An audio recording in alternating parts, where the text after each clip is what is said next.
that was just like healing time. I was like really, really broken up. This whole idea of motivation, that whole intrinsic, extrinsic, I was like, hang on a minute, I need to work this out. I need to understand this a bit more. And now for me, as I say, it's like I don't not think about, I think about it all the time.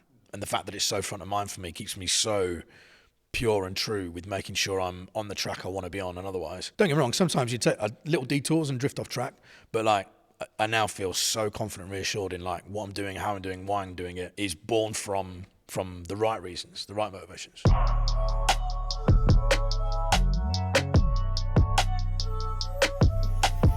You're someone who kind of can do a bit of everything, right? Mm-hmm. Whether it's strategy, coaching, facilitation, marketing and branding. But out of all of those things, how would you describe you are and the value that you drive? Okay, good question. So like the thing that I lead with is like I'm a coach and facilitator, or coach, facilitator, trainer more broadly, and that's been a bit of a conscious process because as you rightly acknowledged, I've done lots of different things over the years. A very, very generalist career that's, as I say, swept from the world of kind of like digital strategy, brand and marketing, bit of product, bit of biz dev, even a bit of design. But for me, it's like coach, facilitation and training is my superpower. That's the thing that I feel like I'm really good at. And it's not been easy to get to that place. And I still consider myself quite a generalist, but for me, it's really important that I lead with the foot forward of being a coach, facilitator, trainer. Yeah. How did you go on that journey of discovery? Because I imagine because you've done so many different things, which means your curiosity has kind of like pushed you into those different areas. So walk me a little bit through about like that journey of discovery, as it were. Yeah. So like the first decade of my career was, I encapsulate that as like the world of like product, brand and marketing, really. Whereas like worked for a bunch of agencies, worked for some brands, and was climbing the ladder, right? Seeing everything as the next big step. It's like, oh, well, I've got to this role in an agency now, so now I want to go client side and get that role, and then keep going and keep going and keep going. And the thing I found repeatedly is, first and foremost, every time I got to that new level, it felt like such a minor evolution. Like you think you're gonna make this big step up, and you're like, oh, it's basically just like my last job, but we're like more manager bullshit to deal with or something, you know.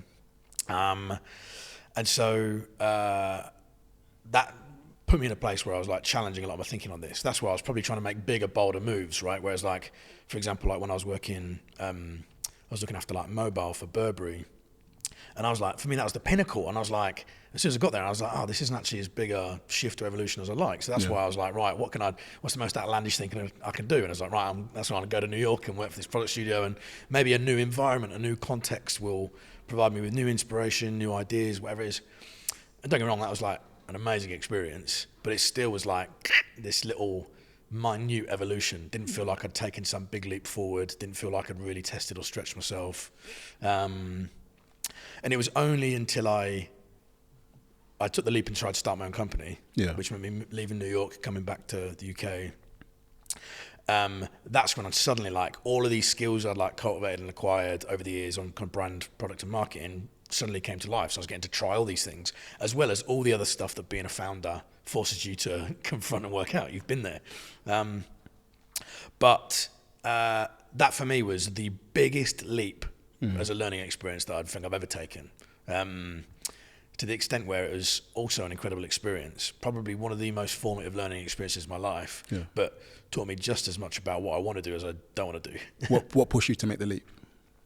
Start my own thing was a messy blend of both intrinsic and extrinsic motivation. Intrinsic motivation was this deep-seated desire to stretch myself, challenge myself in new ways, which for me should be like an ever-present in your life. But like nothing was like this kind of what felt like years of just these like little tweaks and minor evolutions to make you want to like try something big and bold. Mm-hmm. But the other part of it is that extrinsic stuff, and it was like, oh god, it was all sorts. Like I felt like I'd got this like reputation of someone who talks a lot and doesn't do a lot, and like, which I didn't feel like was justified. I think it's like naturally like a lot of people who like look at someone with confidence that I have and what might be charisma and all these sorts of things, like it's easy to like judge like what I do. So for me, I was like, do you know what? I need to prove these people wrong. I'm gonna go do something and build something. So there's like a bit of that kind of wanting to prove people wrong. Also the idea of trying to start a tech startup. Like I want to build $1 billion company. I want to change the world. I want to become like Twitter famous. Like, you know, it's like all these things where you're like, yeah, like I just want to like people to be, I want to tweet and people just notice, you know. So all just ego. Which I suppose like now I look back on it, I feel like I'm genuinely at peace with, because that intrinsic motivation alone probably wouldn't have been enough to drive me to take such a big risk. Yeah.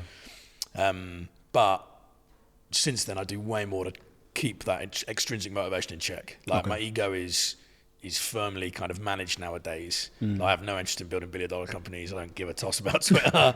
But I still have to keep it in check, you know. Yeah. Even recently in the nature of what I did, I found myself this whole idea of like solopreneur. I was like, oh, that's the new thing. That's my new label, you know. And actually, I got to this point. I was like, hang on, well, like, what is this? Why am I chasing this title or this new thing, a way of framing myself? It's not me.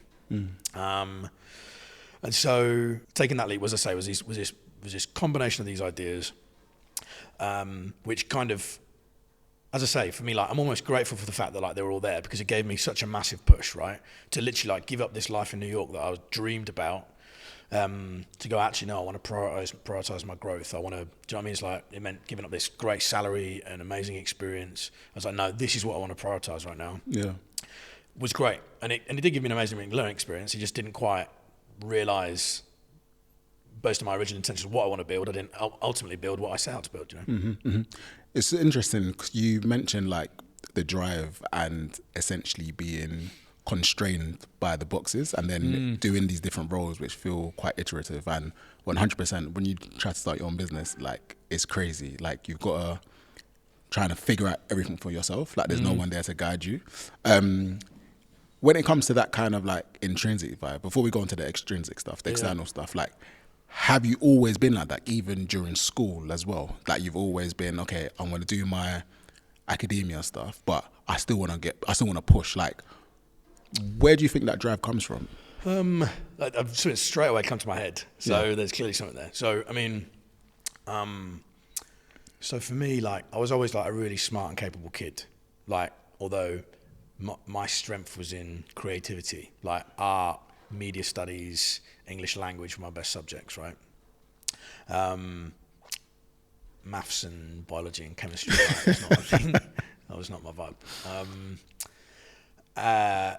Nevertheless, like I wouldn't say I was, especially as I got around like that kind of like GCSE levels, like rebellious teen type thing. Yeah.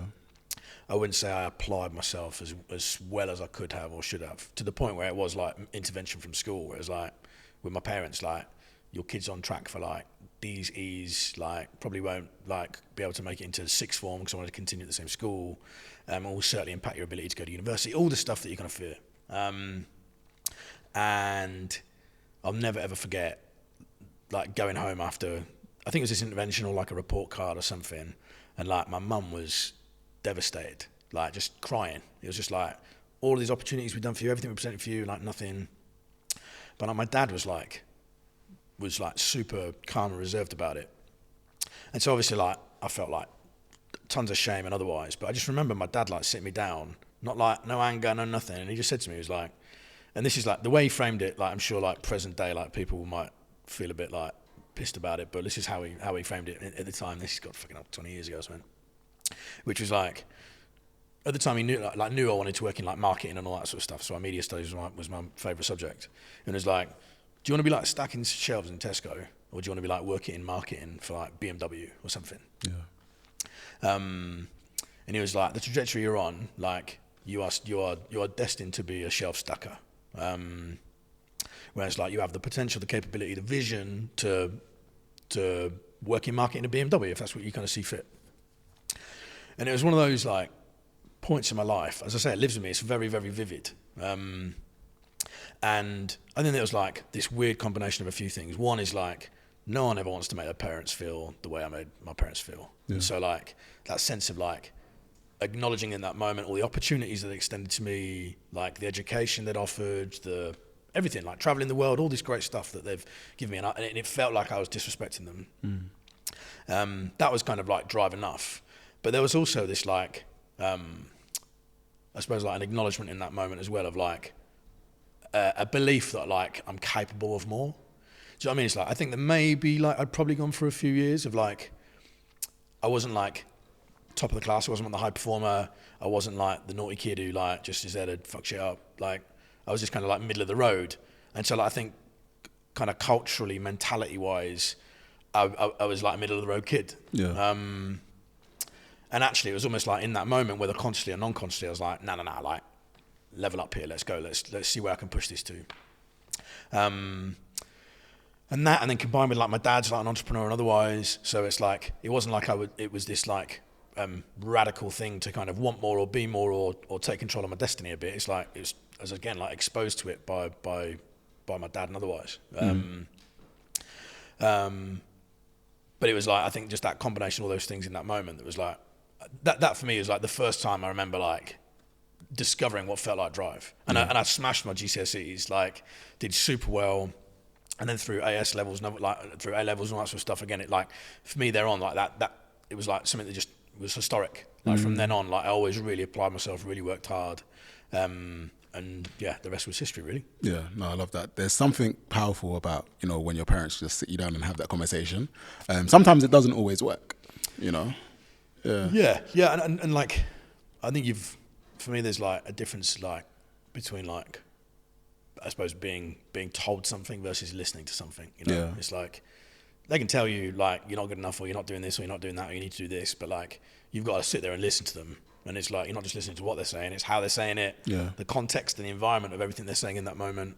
Because more often than not, it's the context that actually matters. Like what they're saying is probably not important, but like again, by the fact that like my dad probably could have said the same things in a really angry tone, but like he was trying to connect with me. Like he talked to me in a way that was like, I need to connect with this kid on a deeper level. He needs to really listen to this. And I think that's what kind of helps, you know. So then fast forward like a few years. So when you're working in the agencies, did you have someone else kind of take you under their wing and like also show you what you're capable of doing, like tap into your potential?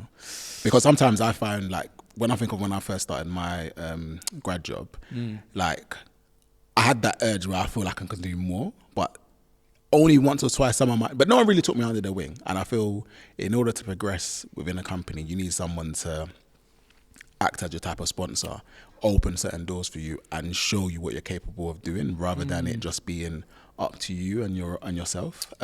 So I wonder, like for you, like, did you have that type of mentor, someone to kind of guide you? Do you know what? In the formative years of my career, I wouldn't say so. Yeah. Although that might be a disservice. So like, here's some context to explain. So in my final year, I did what was called interactive media production at university, which was maybe I'm showing my age now, but like this was like learning how to build and make things in Flash. And nice. Dreamweaver, if that means anything to anyone. And so we had to add a final year delivery project, and then you also had a final year dissertation. And the final year dissertation, and this was in 2007-8, was what is the opportunity for brands, for marketing and brands on mobile devices. Yeah. Right? And this is like, I'm talking about halfway through me writing my dissertation, iPhone launched. That's to give you context about where that was at. And that was born from the fact that someone said to me, like, to find a good dissertation, to find stuff to write about, write like a list of, I think, things you're passionate about and interested in, and then just like pair them up. Yeah. Okay, this and that and this and that and this. I think that I like went brand and marketing and then mobile. I was like, that's cool. So that like bore this passion for mobile marketing, mobile brand, all that sort of stuff. Before it was like even really a thing. Like at that time, it was like SMS marketing, like WAP portals. I don't know if that means anything to anyone, but it's like, this is like old mobile. This is like teletext of mobile world. And so I wrote this dissertation, did really, really well.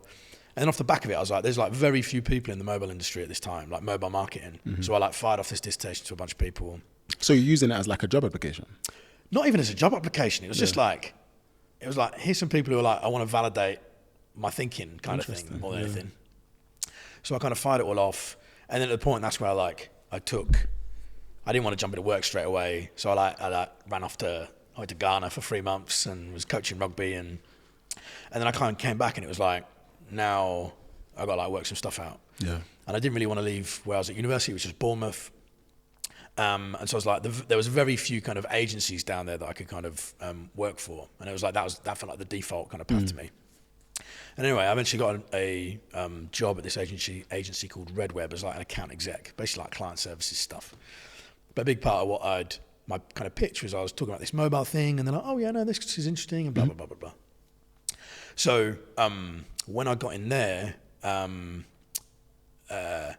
had like some people who like, I suppose like, were like really supportive of me, like, but there wasn't like a under the wing. Yeah. It may or may not be a disservice, right? There's one person I'll call out. There's a guy called David Burton, who was not my line manager. I think actually towards the back end when I was there, he became my line manager. But he was the head of our R&D at this agency. Like wild guy, loads of big ideas, just creating like sometimes the most like nonsensical gimmicks and toys and whatever it is, but like all in the name of like experimentation and creating a culture of creativity and everything.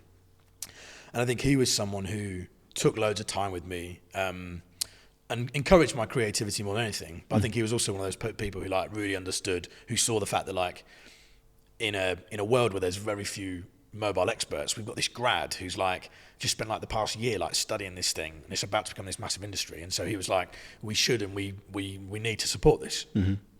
And again, my memory will be beyond me, but I think he probably played a role in ultimately what was a personal directive, which was like, I want to be our resident mobile guy. I want to build our mobile practice in this agency. And so eventually they allowed me to do that. And so at, God, what would have been like 21 years of age, like helped this agency like launch its mobile practice. We went from like 0 to like 8 clients over I think about 15 months. And we like at the time we'd won like a redesign of like the TFL mobile website, which is just like was probably like the pinnacle mobile design project at the time. But like again, a lot of that for me just came from this drive and believing I wanted better. I was capable of more and capable of better. So the idea of like this kind of account exec role, like I didn't feel like it was the best to me, you know. It wasn't enough. No, it wasn't enough. But it was like actually like the thing I do want can create massive value for you as a business. And so understanding where the overlap of that Venn diagram existed brought that to life for me, I suppose. I see. And so that's when you then wanted to become like a subject matter expert when it comes to mobile. Yeah, so yeah, exactly that. Burberry and I so entirely built my reputation on that. Yeah. And again, it was like this industry's like the boom. And again, some of these people I'd fired off my dissertation to, something like never met before in my life, but they were like, this kid knows some stuff. And like I was in and out of London. Like, that's when I started my Twitter. Yeah. So it was like started building a reputation on Twitter for being like a bit of a mobile guy, going to more like mobile meetups. I'll never forget. There was like a moment where I took one of the client services director at the agency I worked for. We went up to this mobile conference in London, and he'd always been like very dismissive of like me spending time on Twitter, and do you know what I mean? Like, yeah, what's this kid like? This kid's kind of acting like a bit of a big shot maybe or whatever. Probably was at the time. As in playing a big shot, not actually thinking of a big shot. But, and we went to this conference, and I was like saying hello to loads of people, and he was like just sat there going like, wow, what? This is who you are, sort of thing, you know? And again, it's like I think that's also a part. That was probably like another formative moment for me, where I was like, building relationships is a big part of what I'm really good at, and there's value in that, right? Yeah. And again, I think about it in terms of like so much of the work that we kind of built in what was the mobile practice again was out of relationships I'd been building elsewhere with other agencies or brands or blah blah, etc. So, so again, it was like that was a part of that moment where I realised is like this is actually nothing to do with what the agency have done for me. This is everything I've created for myself. I see. And so again, another like really formative step in like my self-belief, and probably actually what has ultimately led to me leaving that agency as well, was I was like, again, I need more than this. I'm capable of more than this, you know. And again, it was like at the time, no disrespect to that agency, but like the brands we were winning was like Access self-storage. Do you know what I mean? It's like it's not like you're dreaming of Nikes and that sort of stuff, you know. Yeah. So then, was that also your drive to push you to New York then? No, so the New York thing was different, right? So my career from then is like I moved into London, worked for like a big agency called AKQA. Was there for a year before I got headhunted by Burberry. So then that's when I went to Burberry, and I went there for 3 years. But for me, that was like the Burberry experience was like pretty critical for me because it did a few things. One, it was like I suddenly realised that like aspiring to work for this big brand actually wasn't all it was cracked up to be. It was an amazing experience. Honestly, God, like probably one of the best experiences of my working life working for Burberry. Why? What made it so good? Just like exposure, like just like the people now who I work with, right? It's just like it's like a who's who of like people globally in brand and marketing around the world. Like just some of like the most I like saw and worked with some of the most smart, young, ambitious, capable people, and they've just gone on to be amazing. Or even in instances where it was like I was like the mobile guy at Burberry at like 25 years of age, like leading up this kind of global function, although at the time it was just me. And so again, it's like just an immense learning experience. But again, it was also the thing that like further fueled that like I want to have loads of important, powerful friends, and I want to earn bank, and I want to travel the world, and I want to do stuff that impacts millions and millions of people. So that suddenly becomes like your new benchmark.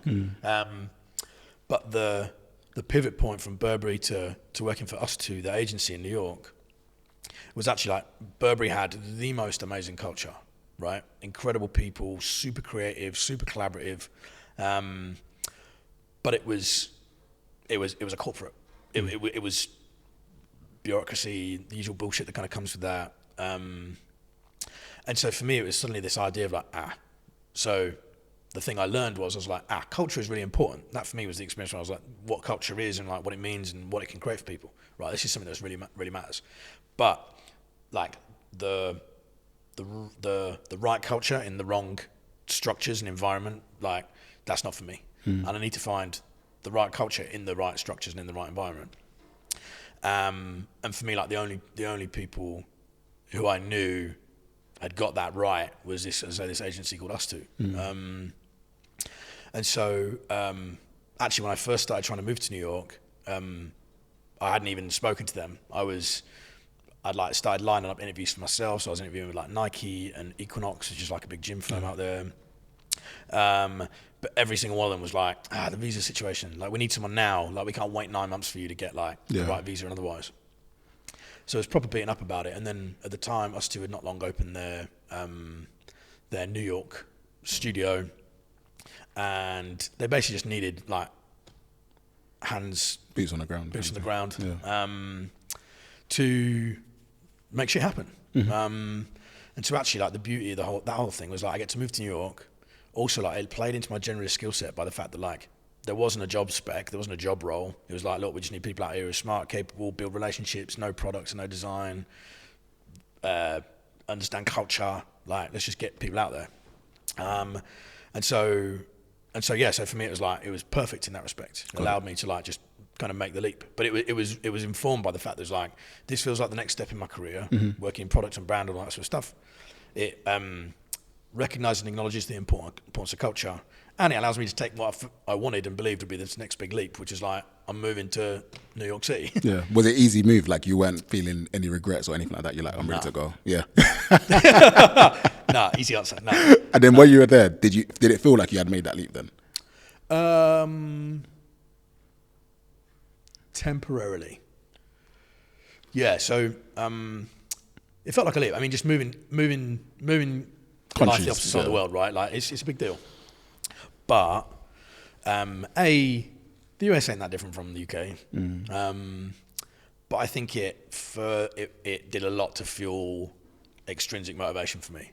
So it's like I'm suddenly like do you know what I mean? Like hanging out with and being exposed to like C-levels or VPs or founders of like all these amazing businesses that you kind of see from afar. Yeah. Or like people you follow on Twitter. And now you're like hanging out with them, going for coffee, and so you're kind of like, oh, hang on a minute, like I'm becoming a big shot and all this sort of stuff, you know. But again, I found myself, my role, even though I didn't have any job spec, I still ended up in a place where my role, I had to take some shape somewhere, and the needs of the business was like almost entirely biz dev. And a huge part of what I wanted to be doing was way more like working on products, working on things, working in teams. And it was just this kind of bit of a lone wolf, get out there, build relationships, that sort of stuff. It eventually just got to a point where I was like, as much as it breaks my heart, like I can stay here for a while longer, but it's just going to be another year of what's been the past 2 years. So you felt like unhappy stuff. kind of thing. Yeah. But I think that was the start.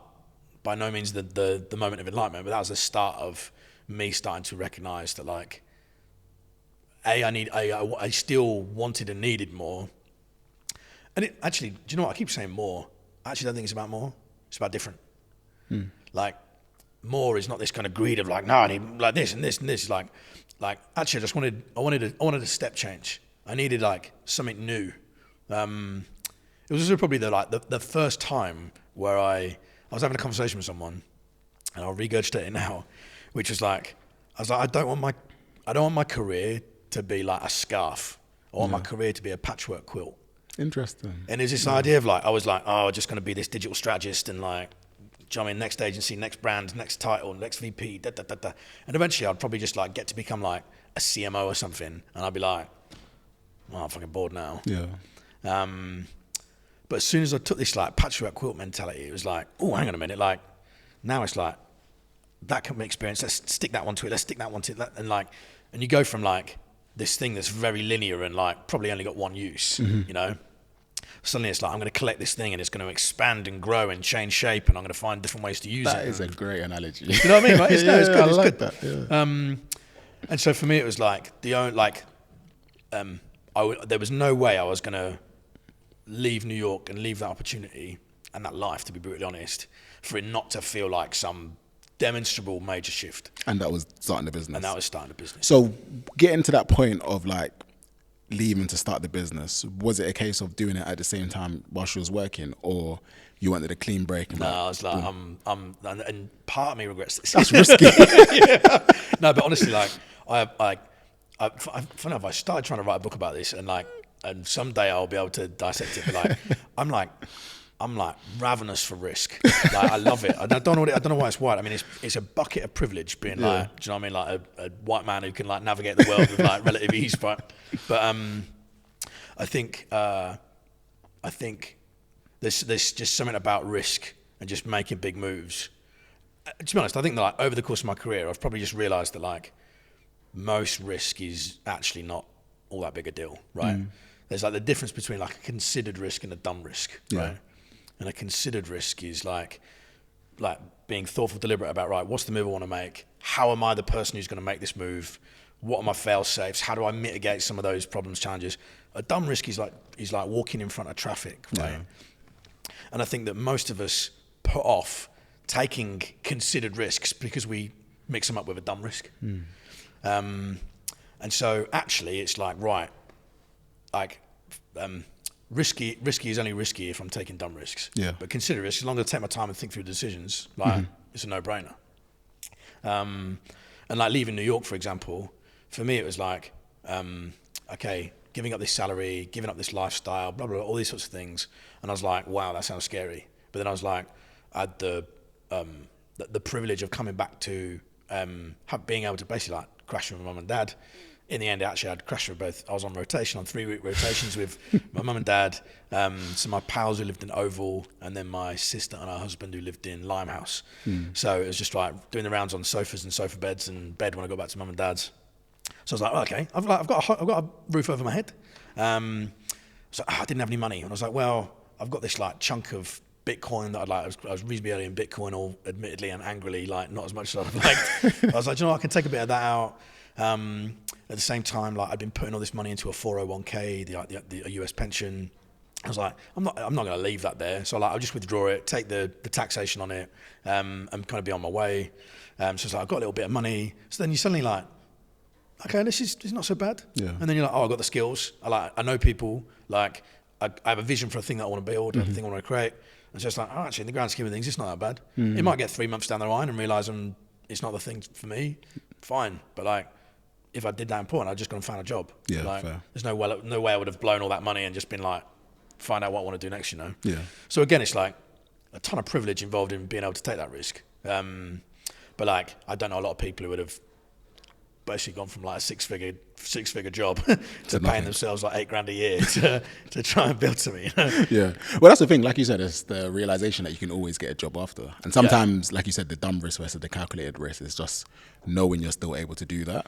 But then sometimes it's the conflict of, if I stay here, what are my chances to move up the ladder? Like the opportunity cost. There's always opportunity cost. Right. What's the chance of me moving up the ladder for 2? Am I willing to sacrifice, say, 1 or 2 years to do my own thing versus staying in this company and hoping and praying it goes well? Yeah. I think like there's never a right time. Let's be real, right? Yeah. Like to make that leap, to jump into something of your own design. Like there's never a right time. You can be calculated about it, right? So to like your original point, like you can choose to work on something, validate that it's a good idea alongside your full-time job. It just so happened that like a huge part of what forced me to leave New York was the fact that like my lease was about to come up. So it's like there's lots of things where it's like timing was a thing. There were deadlines, so it kind of forced my hand somewhat. But again, I was like still really thoughtful and deliberate about how I made that decision. And so for me, it's about like if it's never going to be the right time, like what's going to give me the confidence to not just leap into this full time, but what will give me the confidence to make the leap into this full time? If you're in a place where you can make the move and take the risk, maybe take the hit financially or otherwise, then like you will learn more by giving that your entire focus and energy over 3 months that you will about trying to side hustle it for a year. Again, that's a really privileged position to be in.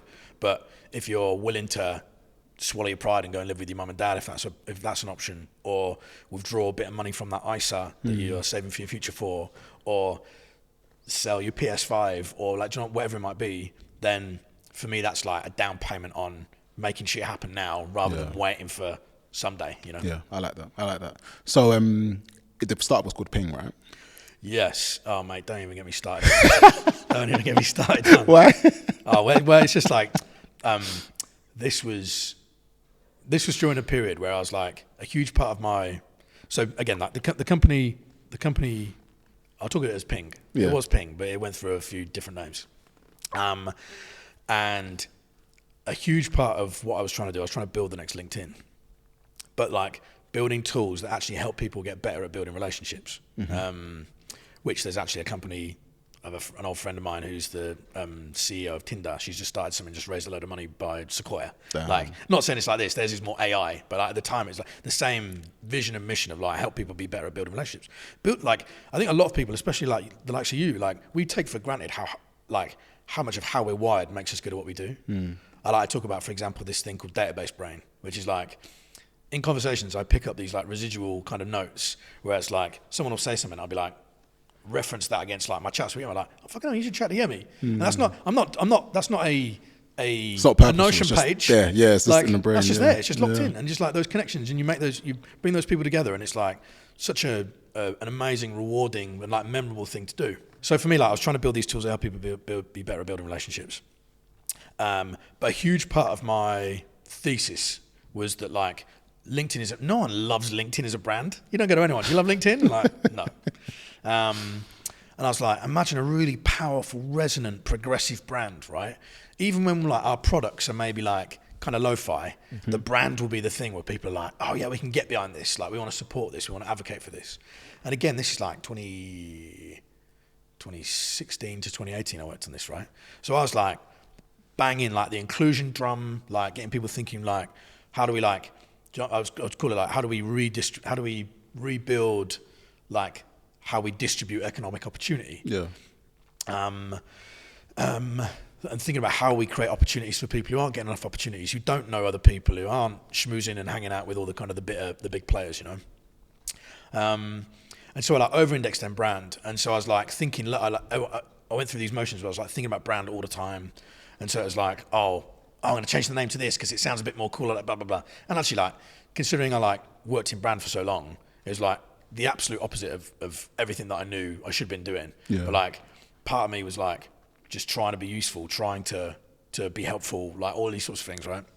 trying to apply myself. Because at the time I was like, that's the thing I'm really good at. But actually that was just a distraction from Doing the hard building stuff. product and doing the hard shit, right? Yeah, I think because I remember my like journey when I quit my job, and it's like you fill the time by being busy, and the time that you're using to be busy isn't actually representative of what you should be doing. Like, it's not impactful.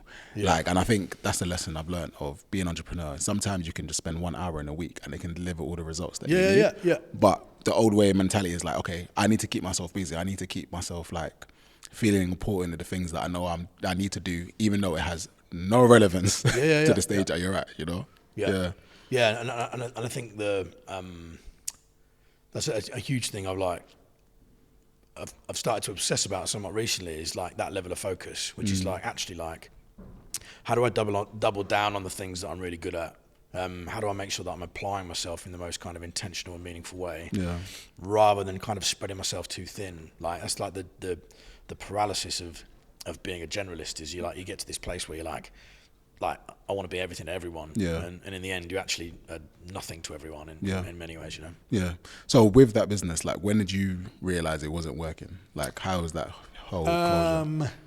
I mean, it came to a head when a few things happened. One, I mean, I was like physically, mentally, emotionally just smashed to bits. Again, sleeping on people's sofas for all that time was definitely not helpful.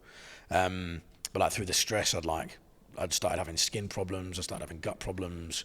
I was like overweight. I was like miserable. I was pretty depressed. So that was one thing, which probably should be enough for most people, you know. But then I was like on the verge of running out of money, and I'd been going through like a fundraising process and just was having no luck.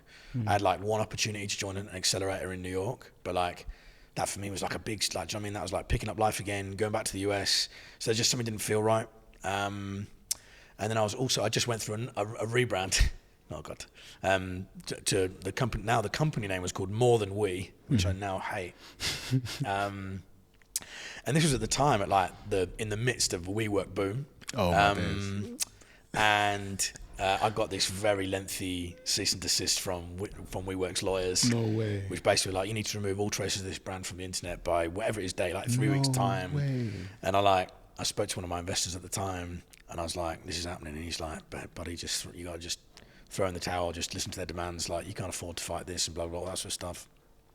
And so I remember sitting down one day, and actually I've got it on camera. Like, I used to record this like video diary for myself. I didn't have a co-founder, so I didn't have anyone to talk to really. So I was just like, I'd sit down and record this video diary, and I'd watch it back and I go, what are the things I've said there that I've kind of learned from it?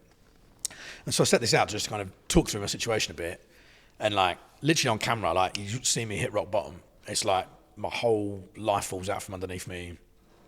And suddenly all of these things that maybe have been really non-conscious have like started coming to the fore. I started questioning, I was like, who am I doing this for? Like, who am I trying to impress? I was like, I feel like I'm only doing this now because I'm ashamed to carry on. Like, honestly, like, I'd never consciously thought these things before. And in this moment, like all of this stuff came out. And like, I watched this video back and I was like, what am I doing? I can't keep going on like this. Yeah. So literally the next day I like sacked it off. I had to message my investors, let them know that like I couldn't carry on, explaining my reasoning and logic, the fact that we couldn't fundraise. There's all like still substance on that and my health, of course. But that for me was the formative moment where I was like, hang on a minute, like the way I'm wired isn't conducive to the life I want. I was like, that was one of the big things that came from the recording, where I said to myself, I was like, all I want in life is to be a dad. That's the most important thing for me in the world. It gets me emotional that as well, thinking about it. I'm expecting my first kid in March as well, which is good. But all I wanted in life was to be a dad. I hadn't met anyone, and it was like the idea of trying to build this venture-backed business, which like needed to be my 100% of my time, energy, attention, vibes, the whole lot, was not conducive to meeting someone. Never mind like starting a family and all that sort of stuff. Yeah. And so for me, it was like I basically like was out of work for nearly a year, just doing the odd bits of consulting here and there to like keep me fed and watered, but again staying at home a lot. Actually, one of my investors gave me a job as well, albeit it only lasted probably like 4 or 5 months. So that kind of gave me a foothold to get back into London as well. But But just like that was just like healing time. I was like really, really broken up. So I was like taking time, but constant, just like this whole idea of motivation, that whole intrinsic, extrinsic. I was like, hang on a minute, like I need to work this out. I need to understand this a bit more.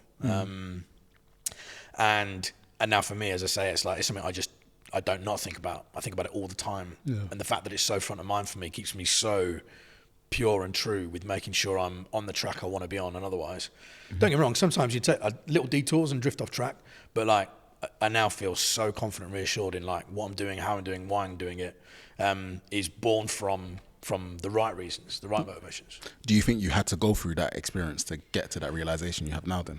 Sadly, yeah. It's also something that I've thought a lot about, which is like, how do you... So for me, like,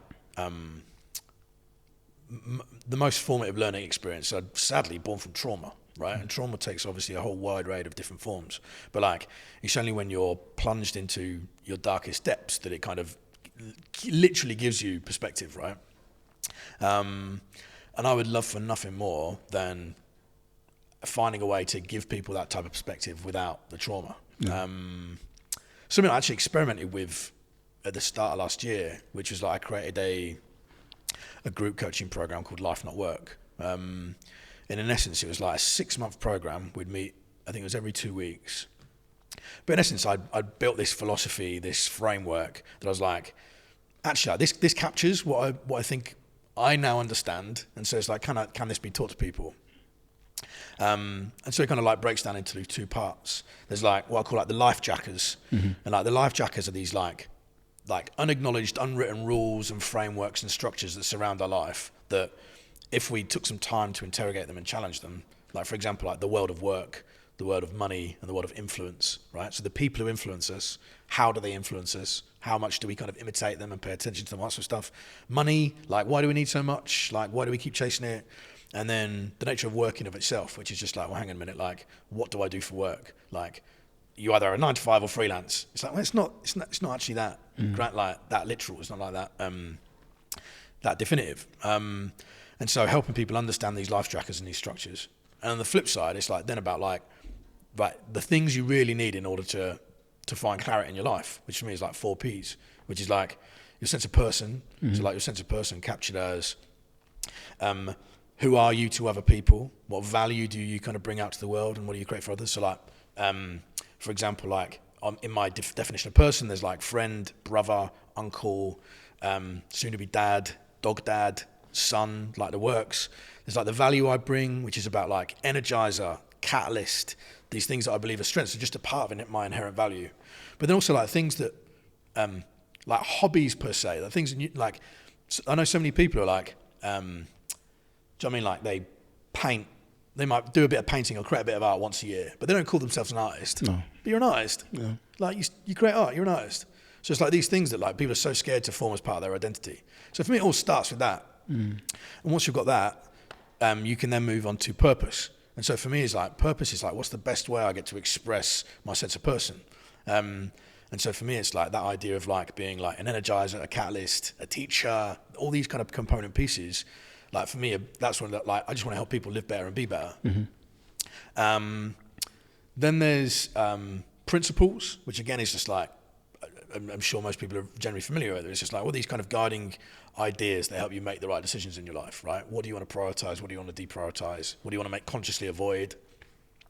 And then the final P is practice. So it's like, then how does all that come to life? Like what practices, what rituals, what's the job that you do, all that sort of stuff, right? Like that should be an expression of all those 3 things we've explored. And so I formulated this structure, took this group of 7 people through this program over 6 months, and I mean, I was blown away. Like, I mean, one guy was living in South Korea with his family, relocated them back to the US as a result of the program. One guy who worked earning 6 figures at a big scale up, really well-known tech scale up, quit it to basically just travel the world and explore the world. He's literally just come back. He's just moved to Spain.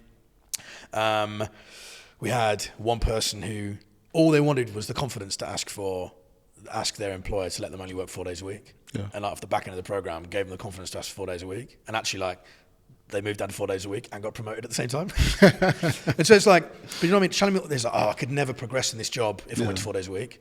And it's like, that belief just shattered by like challenging you the way you think about the things you have confidence in order to be able to kind of do with your life, basically. And so, I can't remember why I was talking about that. No, I've got good questions anyway. Right, great. Yeah, that's why I was like, really enough one. But So, for me, but I think the fundamentals of that is like, to what was the original question, was like, those people have not gone. Maybe there's some kind of tough experiences in their work, but like none of those people are in the midst of trauma. Yeah. But like exposing themselves to opening their mind to new ideas over a period of time, and that's the really important part in this in present day. Everyone's trying to do these like 6 weeks to become whatever it is. No formative learning happens in 6 weeks. No fundamental behavioural mindset change will happen in 6 weeks. That's why I made it 6 months. I was like, I'm sorry, like you need to read a few books and put like there's like a curriculum type thing. I was trying to socialise, and so for me it was like a willingness to be patient. But like for me that was I'm kind of gutted that I ended up. It's kind of more on pause than kind of stopped altogether. But like. That comes back to me wanting to try to focus as well, you know. Yeah, because like, I love it. Yeah, because I love that focus on, like you said, life, not work. And I do wonder. I'm like, what question do I ask first? So I'll start with this one. So I do wonder, in this day and age, like, what is keeping people closed off from focusing on their life versus work? Is it those extrinsic motivations such as money? And then my second question is like, when you focus on life versus not work, is it also kind of shielding you from disappointment in a sense of like no longer working for that promotion because you're telling yourself that you don't want it because you rather have a better life, but you might actually do want it intrinsically? Well, I mean, that makes the assumption that they're in contention. So like, right now, I have the best work-life balance I've ever had, earning more money than I've ever earned in a year, and to be quite honest, more ambitious than I've probably ever been. Like my level of my version of ambition has changed. So like my version of ambition isn't trying to build $1 billion company anymore, but like I'm still ravenous and excited about the idea of building. Because so then on that, what does ambition mean to you then? So ambition is about testing and challenging myself. One thing that I used to have this belief that was like, I'll never fulfill my potential. And I don't know where it come from, but it was this, I looked at like people around me, especially like people I'd worked with at Burberry who were like on this like mega trail. Do you know what I mean? It's like the guy who hired me at Burberry went to become like the chief brand officer at Ford at like 34 or something. And it was like, oh God, I was just like, I'm not as good as these people. I'm never going to fulfill my potential, all this sort of stuff. And I just realized that like, oh, hang on a minute, I'm defining potential on some like societal version of like what a bar might look like. And so actually for me is like for me, realizing my potential is born from constantly testing and challenging myself, but like on my terms. Like it's not about like trying to do things for other people or be anything to anyone else. It's like, am I learning, right? I mean, like there's in the world of stress, there's like a lower bar to stress, which is like you're so unstressed that like you're basically like you're a vegetable. And there's the upper echelons of stress where you're super taxed, right? That's burnout. That's like you're on your ass, like you kind of your health and well-being is really at play. There's like a healthy medium, right? It's like there's a world in which you're like, oh, hang on, I'm like this feels gnarly, this feels tough, but like discomfort is a representation of learning. It's a representation of like you're going through something that if you're like intentional about reflecting on it, something meaningful is going to come out of that. You're going to go, okay, that was all in service of learning this or uncovering this or being able to create that or build that, whatever it might be. Mm-hmm. So for me, like my version of ambition is like I never want to lose. I never want to push myself to the level where I'm so stressed out in my mind and burnt out that like my health is shot to pieces. But also don't want to be like have so little stress that like I'm vegetating. Yeah. For me, it's like I want to just feel like I'm on that cusp of like, oh, this is this is really testing me, this is really challenging me. And that's kind of it. As long as that feels present in my life, I feel like I'm good. Got it. So then back to what we were saying around the, like it doesn't have to be in contention of like having your ambition for life versus your ambition for life. Your ambition for life versus your ambition for work. So that's the kind of lesson that you give to your participants, right? Or your trainees or coaches. Yeah. So I mean, in the context of that experience, so basically what I'd say to anyone is like, the reason life not work is not about being anti-work. It's about saying like, this is thinking about life, not thinking about work. Your work is part of your life, as far as I'm concerned. And the more we define them as two separate entities, the more likely you are to experience it as difficult and shit and this kind of other, do you know what I mean? Like the fact that you even say like work-life balance. Yeah. Like it literally suggests that like work is nothing to do with life. Do you know what I mean? It's true. Like, this is this other thing.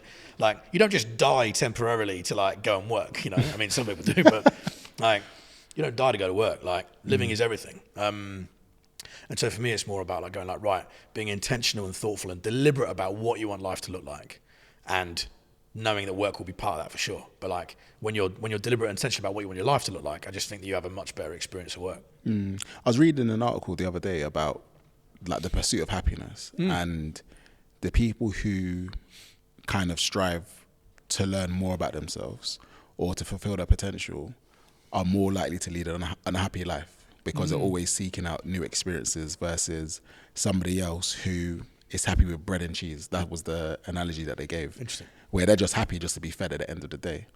And what's your perspective on that?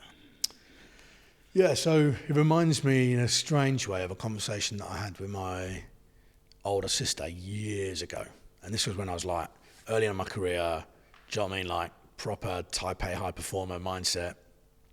And that was just never really was my older sister, to be honest. Like, and I remember I think we were out for dinner somewhere or something, and I was like, and I think she talked about feeling comfortable or content, and I was like,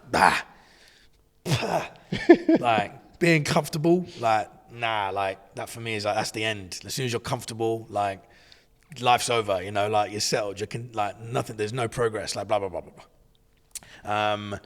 And it's safe to say like my perspective on that has radically changed over the years. And for me, it ultimately comes down to what is ultimately about a sense of balance and perspective on that kind of idea.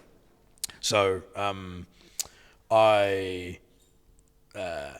for example, like at the moment, like when I'm thinking about kind of like evolving and building the company I'm building right now, I'm at a point where I could arguably just basically continue as is. I'm really happy making the money I am, and I probably could go into next year, especially with a young kid on the way, I can basically just repeat it. Do you know what I mean? It's like, just do the same thing again, which is like, I don't need a ton of marketing and say like, do you know what I mean? It's like word of mouth is a good driver, blah, blah, blah, blah. And there's still a reality where I probably will just do just that. And for me, that's my version of comfort. That for me is now going like, right, this is my new kind of norm in a way, basically. Whereas, as I say, like earning like great money, I'm probably working anywhere between 20 to 30 hours a week, feeling stimulated, feeling challenged, feeling tested. So like things are good, you know? Yeah. But there's part of me which is like a lot of the things I'm trying to do to like bring greater structure and otherwise to my business, they're also the same structures that would allow me to scale. And so a lot of what I've been going through the past few months, and I'm continuing going for the next few months through to the end of the year, is thinking about like, right, okay, if I want to scale, what are my intentions for wanting to scale? And if I was to play back some of those intentions now, right, in the spirit of, or motivations, especially through that lens of intrinsic and extrinsic, right?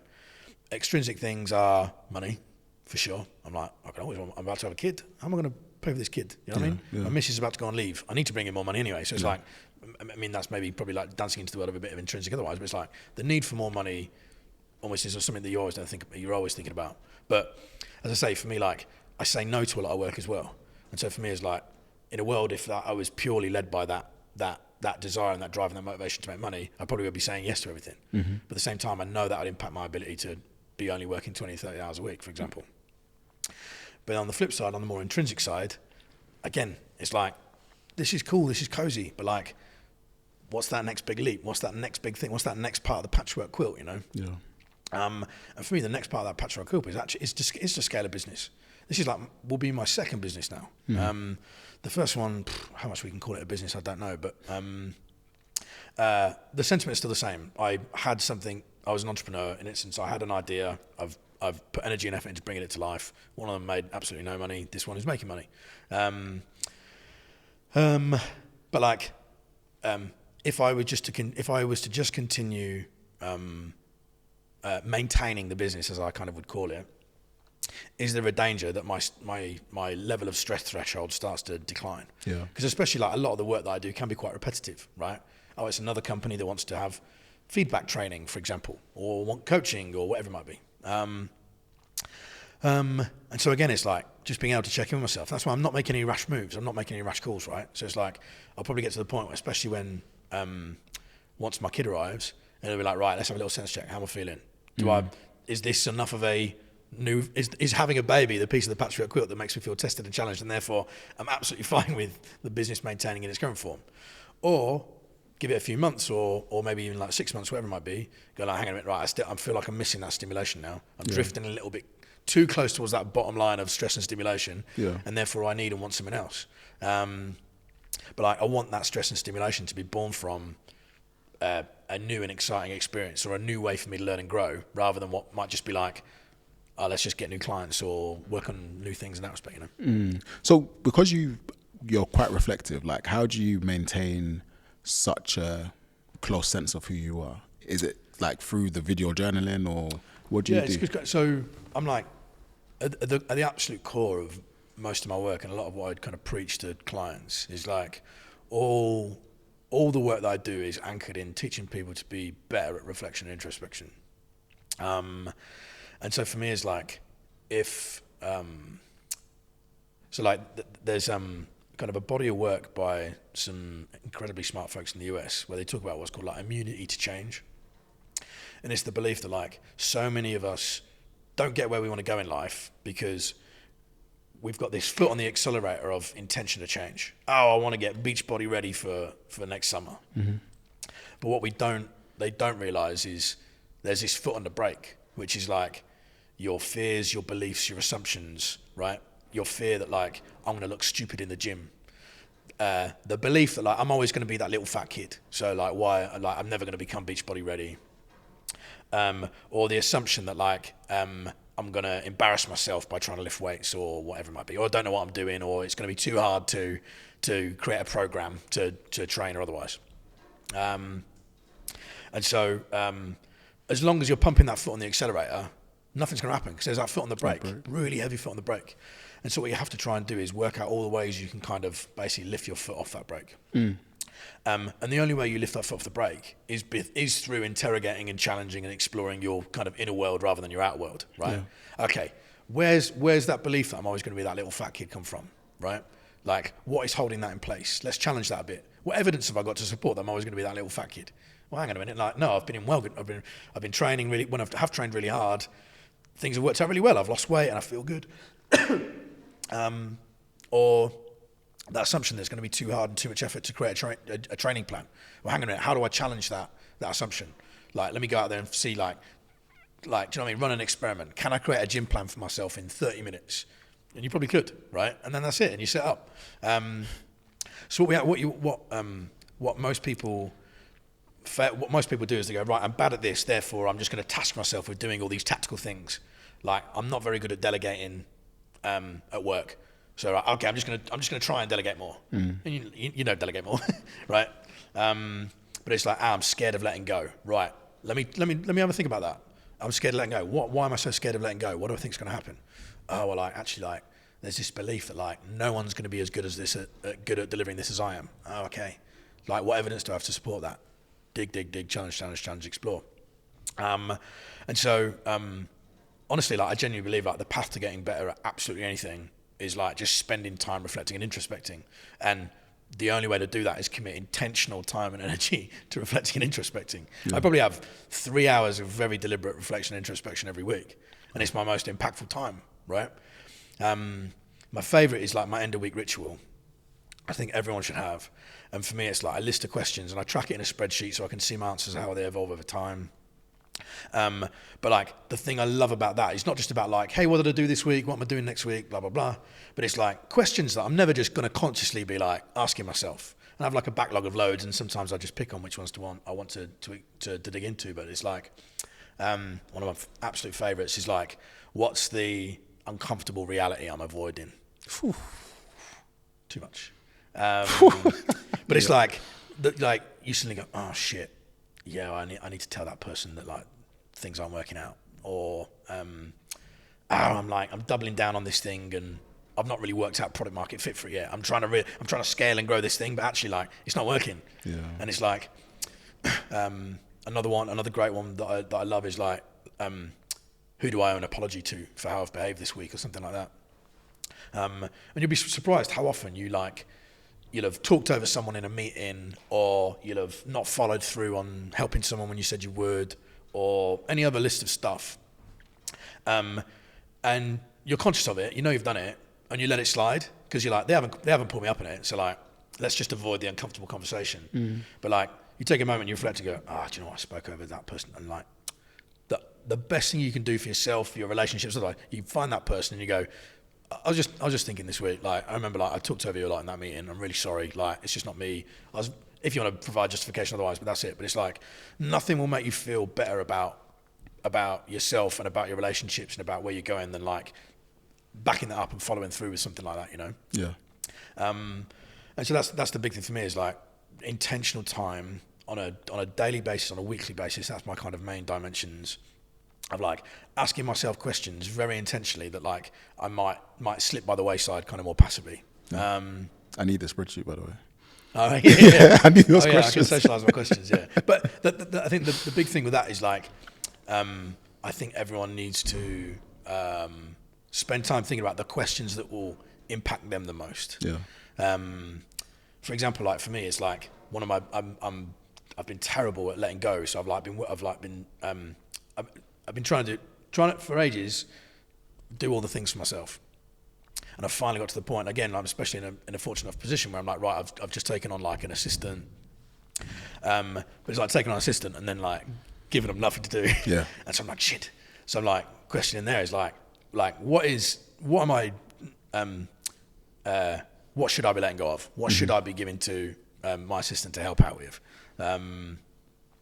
And how do I set them up for success to deliver it to the standard that I want to do, which is the reason why I'm not letting it go.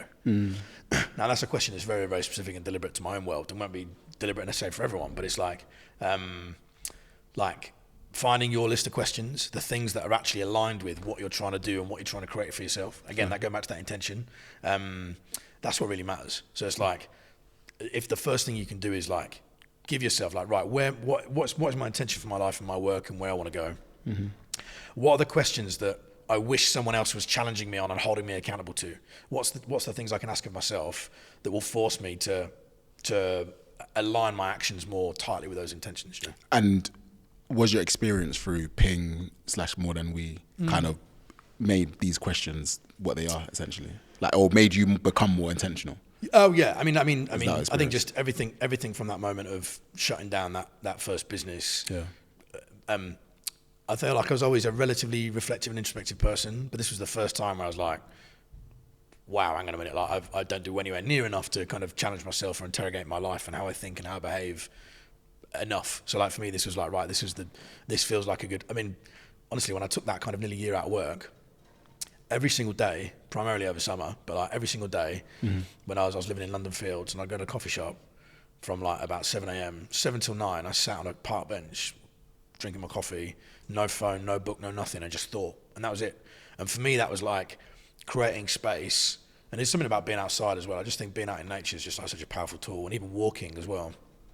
But it's like, there's nothing there, no devices, no temptation to be distracted. All you are is with your thoughts. And so rather than just letting your mind like kind of mindlessly kind of chunter around, just going, right, start asking myself some questions. Hang on a minute, like there's this, like, I was like, who am I doing this for? Or who was I doing it for? Do you know what I mean? It's like, who was I putting myself through all that pain and discomfort and blah, blah, blah. I was like, do you know what? Like, part of it was to, I had this chip on my shoulder. I'm trying to prove something to them. I got these investors. I didn't want to let them down. My family, all my supporters, these advocates, these people who really wanted me to see me do well. God, I was going to look like a chump if I threw in the towel now. Yeah. So it's like, all these ideas started to bubble to the surface. And so like you see the value in just asking yourself some of these actually quite primitive and basic questions, and suddenly you go, oh wow, there's like, what other questions are there? There's going to be loads more questions I can start asking of myself. And was it then when you said to yourself, actually, I'm going to become a coach? Yes, but also no. So for me, like reflection, introspection, coaching was just a big part of what was becoming a bigger part of my mindset. And it just so happened when I shut that company down and had all that time off and was reflecting and introspecting more, the way in which I made money was where what felt like the bridge between my branding and marketing expertise and this kind of coaching / organizational culture type thing, which was in essence like, for me, like brand and culture are close bedfellows, right? Like for me, like the brand is the culture is the brand, and so I've found my trade basically helping startups and scale-ups define their cultures, because there's so much of it was like, what's your vision and mission as a brand, and like what are your values or what are your principles, and it's all the same structures, right? It's just how it's expressed through a brand identity. A visual identity is one thing, but how you then use that to inform how you operate and build a culture and ways of working otherwise is the other side of it. But you need that kind of central pillar.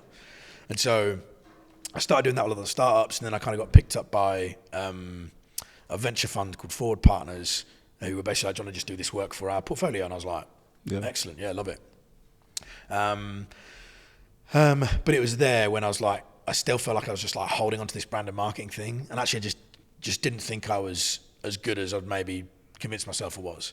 But actually, like for me, like my sensibility and nous around kind of culture, and in particular kind of people and growing people, that started to become really strong. And so at Forward Partners, I kind of pivoted into something that was way more kind of L&D centric.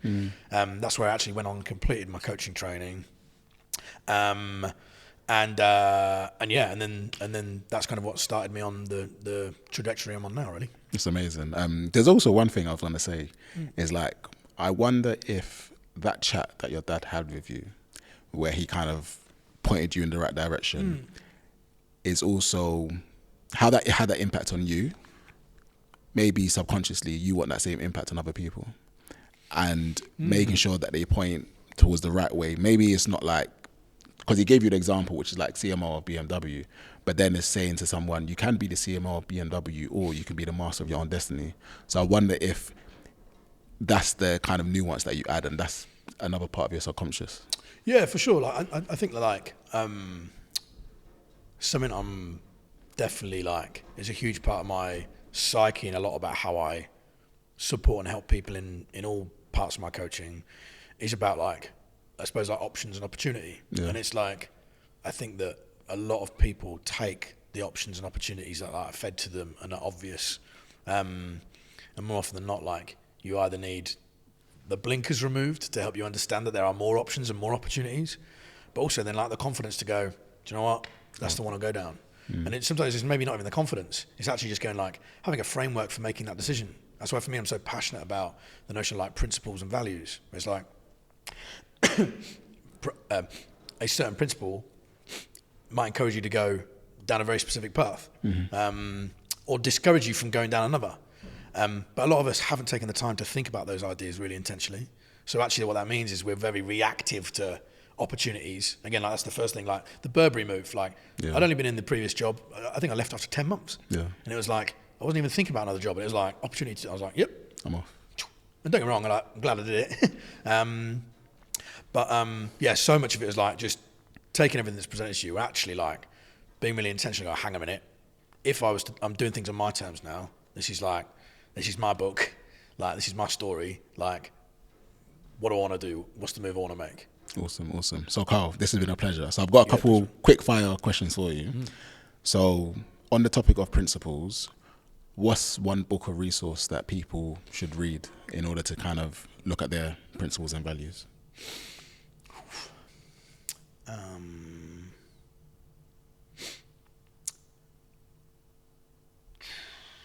Okay, I'm going to give you two. Okay, I'll take it.